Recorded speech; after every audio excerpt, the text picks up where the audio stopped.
Ik viens uzņēmējs vēlas nopelnīt un samazināt izmaksas. Taču reti kurš aizdomājas, ka to iespējams panākt, izveidojot drošu darba vidi uzņēmumā. Darba vide, kurā cilvēki strādājot nenogurst, un ir produktīvi, mazāk slimo, mazāk kavē darbu. Un otrs arī, kad esot darbā, viņi neskatās apkārt, bet spēj koncentrēti, ātri izdarīt to, kas ir jāizdara. Ir jābūt pārdomātai labai ergonomikai, jāsēž pareizi, lai nebūtu nepareizi darba pozas, lai nebūtu, lieka smaguma celšana, liekas kustības. Tās tādas acīm redzamas lietas, un ar kurām arī ļoti grēko. Piemēram, kaut vai ļoti grēko ar lieku staigāšanu. Protams, ka ir jākustās, to mēs vienmēr sakām, veselīgi ir kustēties, bet, ja kustās, 25 km dienā, tad skaidrs, ka viņš no darba laika pavada 6 daļu staigājot. Un skaidrs, ka tajā laikā neko nedara. Atstājot novārtā darba drošību, darbinieki slimo un kavē. Taču to būtu iespējams preventīvi novērst tikai mainot attieksmi. Vidējās izmaksas, kas ir saistītas ar slimības lapām, reiķinot pēc vidējās darba algas valstī, ir 55 eiro dienā par vienu slimības lapas dienu. Un tad skaidrs, ka varbūt ir vērts nopirkt apģērbu un šo vienu dienu neslimot. Un tad viņš jau ir atmaksājusies šī investīcija. Mēs esam rēķinājuši gadā 6% darba dienu slimoto, tas ir tāds vidējais Eiropas skaitlis. Tās ir 12-13 darba dienas gadā, reiz 55 eiro.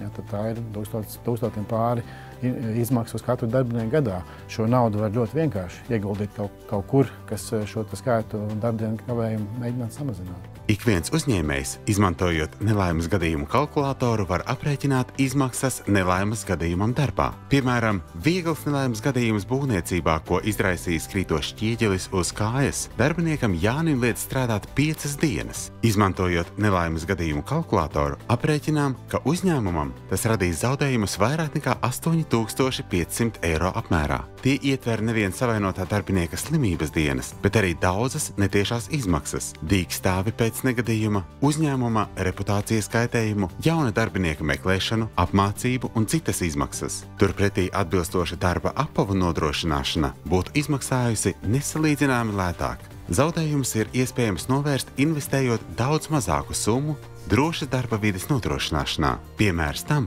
ir elektroenerģētikas uzņēmums ABB. ABB darba aizsardzībā ir prioritāte, ir noteikta kā prioritāte kopš 2013. gada. Mūsu aprēķini rāda, ka viens nelaimes gadījums var tiešām novest pie zaudējumiem, kas ir mērami, es teiktu, 1000 eiro. ABB apakšuzņēmējam darbā notika negadījums, kura izmaksas bija 19 000 ASV dolāru. Izmeklēšanas gaitā mēs konstatējam, ka tā apmācība, kas tika nodrošināta apakšuzņēmēju darbiniekiem, nebija pietiekama. Darbinieki nepārzināja tas drošības noteikums, kas būtu jāievēro. Uzņēmums izmanto negadījumu kalkulātoru, ziņošanas sistēmu, ergoterapeitu konsultācijas, regulāras darbinieku apmācības un citus pasākumus. Rezultātā kopš 2013. gada uzņēmumā nav noticis neviens negadījums un ir ietaupīti ievērojami līdzekļi. Darbinieku apmācību nodrošināšana un nodrošināšana ar atbilstošiem individuāliem aizsardzības līdzekļiem noteikti neizmaksās 19 000 dolāru. Tas noteikti tā summa ir daudz, daudz mazāka. Līdz ar to uzņēmumiem ir jācenšas strādāt preventīvi, ieguldot naudu darba vides uzlabošanā, nevis pēc tam terējot to pašu vai pat lielāku naudu, novēršot vai izmeklēt šos nelaimes gadījumus. Ergonomika, darba organizācija, apģērbs, apgaismojums, mikroklimats. Tās ir tikai daži piemēri tām tipiskajām pozīcijām, kur parasti ir problēmas, kur ļoti viegli pat ir tiešām acīm redzams, ka, ja mēs šeit drusku ieguldītu, mēs to atgūtu atpakaļ. Ekonomiski izdevīga darba vide nav mīts, tā ir iespēja ikvienam uzņēmumam ietaupīt savas izmaksas.